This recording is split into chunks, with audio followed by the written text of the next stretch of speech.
রাষ্ট্রের পক্ষে বাদীকে প্রডিউস করেছি। বাদী পক্ষ জবানবন্দি দিয়েছেন, বাদীর সাক্ষ্য গ্রহণ আজকে হয়েছে। বিগত আওয়ামী লীগ সরকারের প্রভাবশালী মন্ত্রী সাইফুজ্জামান চৌধুরী জাবেদের বিরুদ্ধে এবার শুরু হলো আইনি প্রক্রিয়া।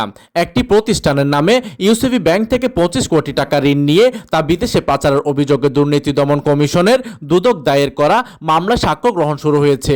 চট্টগ্রাম বিভাগীয় বিশেষ জজ মিজানুর রহমানের আদালতে আজ মামলার প্রথম সাক্ষীর জবানবন্দি রেকর্ড করা হয়। মামলার এজাহার অনুযায়ী ঋণের নামে নেওয়া এই বিপুল অর্থ আত্মসাৎ করে মানি লন্ডারিংয়ের নামে বিদেশে পাচার করা হয়েছে। এইদিকে দুদকের উপপরিচালক মোহাম্মদ মশিউর রহমান বাদী হয়ে 36 জনকে আসামি করে এই মামলাটি দায়ের করেছিলেন। বর্তমানে মামলার 36 জন আসামির মধ্যে 9 জন কারাগারে থাকলেও সাবেক ভূমিমন্ত্রী জাবেদ ও তার স্ত্রী রুকমিলা জামান সহ আসামিরা এখনও পলাতক রয়েছেন। সে প্রথম সাবেক ভূমিমন্ত্রী জাবেদ সহ তার পরিবারের বিরুদ্ধে কোনো মামলায় দুর্নীতি মামলা সাক্ষ্য গ্রহণ শুরু হলো। আজকে আমরা বাদী পক্ষ রাষ্ট্রের পক্ষে বাদীকে প্রডিউস করেছি। বাদী পক্ষ জবানবন্দি দিয়েছেন, বাদীর সাক্ষ্য গ্রহণ আজকে হয়েছে।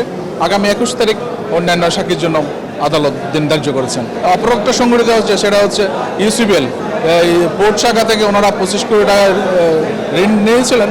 ওই ঋণগুলো হস্তান্তর রূপান্তর করে ওনারা দেশের বাইরে পাচার করেছেন। বিদেশি সম্পদ গড়া ও অর্থ পাচারের অভিযোগে দীর্ঘদিন ধরে আলোচনায় ছিলেন সাইফুজ্জামান চৌধুরী জাবেদ।